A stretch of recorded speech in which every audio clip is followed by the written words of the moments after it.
At some point in our lives, maybe as the result of a loss of some kind or an illness perhaps, or just a growing feeling of being stuck or just not wanting to hurt anymore, the thought arises, there's got to be another way. There's got to be something more.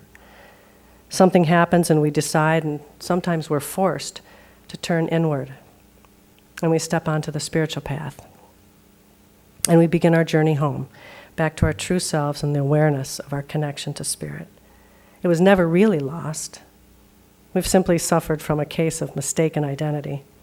Or as Jean Houston says, we are not encapsulated bags of skin dragging around our dreary little egos. I love that. So I want to tell you a story of how what exemplifies for me sort of how identifying with those two different parts can play out. I had a ring. This was several years ago. I had a ring. It was a beautiful ring. I just loved it. Had a lot of meaning for me. It was gold and ivory, and the image on it was scrimshaw in the ivory of this serpent rising with rainbow colors and everything. It was the coolest ring. I loved it. I was at festival one year, and to protect it, I took it off and set it on the bathroom counter and left it there. I was just devastated. I couldn't believe it. It was a very expensive ring. And I came home, and I was somehow prompted by Spirit to just go into like this guided visualization. And so I remember sitting out on my patio on Dean Lake and just visualizing having that ring back on my finger. I mean, I thought it so hard that I felt it on my finger. And I swore, I was surprised when I opened my eyes and it wasn't there. Came out of the visualization and then just sort of got another prompting from Spirit. And it said, put an ad in the paper and offer a reward. So I did. 2 days later, I got a call from a mother of a daughter. Apparently she had worn it to school, and a teacher saw her and said, that is not your ring. Somebody wants that ring. Go home, look in the paper, and see if somebody's offered a reward. And they did. And she called. She was happier with the $20 than the ring, you know. Second chapter. I lost it again. Did the same thing. I went out and did the same thing. Took it off. I'm still in that part where I'm walking down the wrong road and not avoiding the halls. Put it on the sink and walked away with it. And I got home and it was like, oh my God, I did it again. Then the voices came in, you stupid idiot. I can't believe you did it again. You do not deserve to have it back if you're going to be that dumb. So I did nothing, and I didn't get it back. Aw.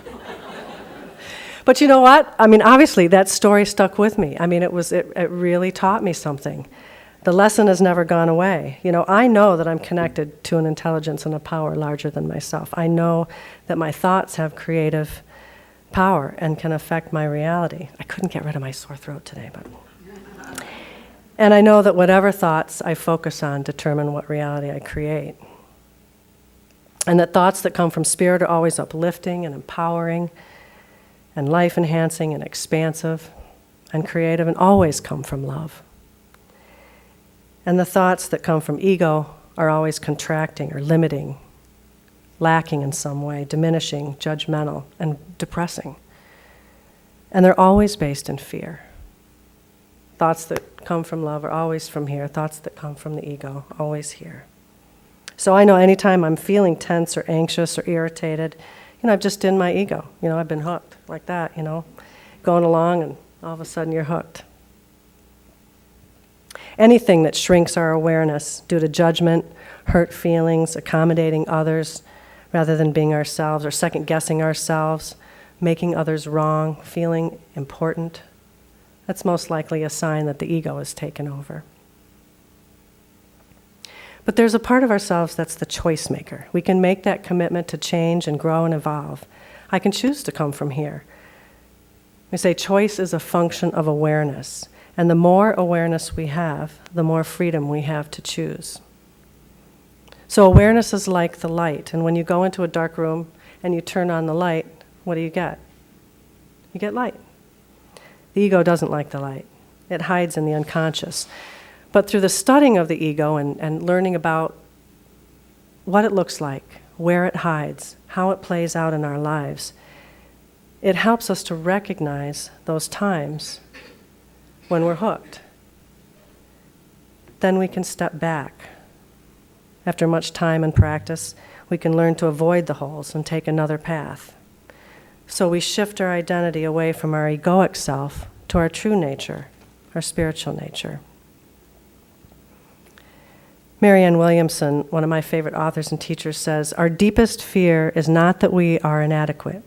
Our deepest fear is that we are powerful beyond measure.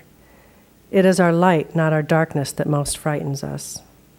We ask ourselves, who am I to be brilliant, gorgeous, talented, fabulous? Actually, who are you not to be? You are a child of God. Your playing small doesn't serve the world. There's nothing enlightened about shrinking so that other people won't feel insecure around you. We are all meant to shine as children do. We were born to make manifest the glory of God that is within us. It is not just in some of us, it's in everyone. And as we let our own light shine, we unconsciously give other people permission to do the same. As we're liberated from our own fear, our presence automatically liberates others." So getting to know and love and accept the many parts of ourselves, embracing disappointments,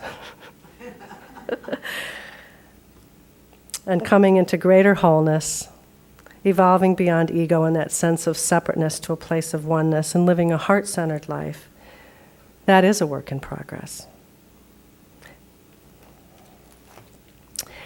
There's an exercise that I wanted to do with you. We're not singing hymns today. There's two things I'm going to do with you today. I'm going to invite you to participate in an exercise. It's one of the exercises that we did in the Awaken to Ego program. So what I want you to do is, I want you to just think about this for a minute. What does a spiritual person look like? What are the qualities of a truly spiritual person? And I just want you to, raise your hand or just speak out your answers, and Patrick's going to write them down, okay? So for those who've been in the class, you can go first, and so nobody's shy, right? What does a truly spiritual person look like? Serene. Harmony. Compassionate. Open. Mellow. Smiling. Humble. Empathetic. Confident. Joyful.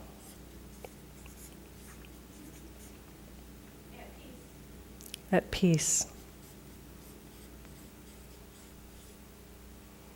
Okay. Loving. Brave. Okay, anything else? Energetic.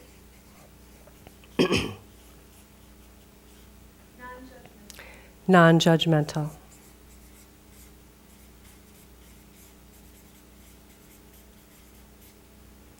All right. Forgiving.